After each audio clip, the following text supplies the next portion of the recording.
জাপানের হাইওয়েতে গাড়ির স্পিড দেখেন। এখানে যে হাইওয়েটি এটা কিন্তু একটা পেইড হাইওয়ে, এখানে টাকা পয়সা দিয়ে গাড়ি চালাতে হয়।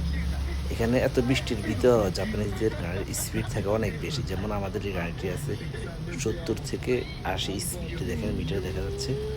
আর হচ্ছে এখন যে বৃষ্টিটা হচ্ছে, এই বৃষ্টিটা কিন্তু নর্মাল বৃষ্টি না, আপনার মুষলধারে বৃষ্টি। এবং এই হাইওয়েতে যে গাড়িগুলো চলে ওয়ান ওয়েতে, এবং হাইওয়েতে আবার আপনার দুই পাশে যদি পাহাড়ের ভিতরে আবার সুড়ঙ্গ, এই সুড়ঙ্গ যখন আমরা গাড়ি প্রবেশ করে যাই তখন কিন্তু আর বৃষ্টির কোনো চিহ্ন থাকে না।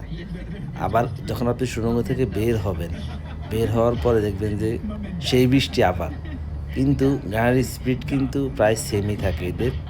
তো সবচেয়ে আশ্চর্য বিষয় হচ্ছে যে এখন কিন্তু অনেক বিদ্যুৎ চমকাচ্ছে, দেখতে পাচ্ছেন ওই যে পাহাড় দেখা যাচ্ছে।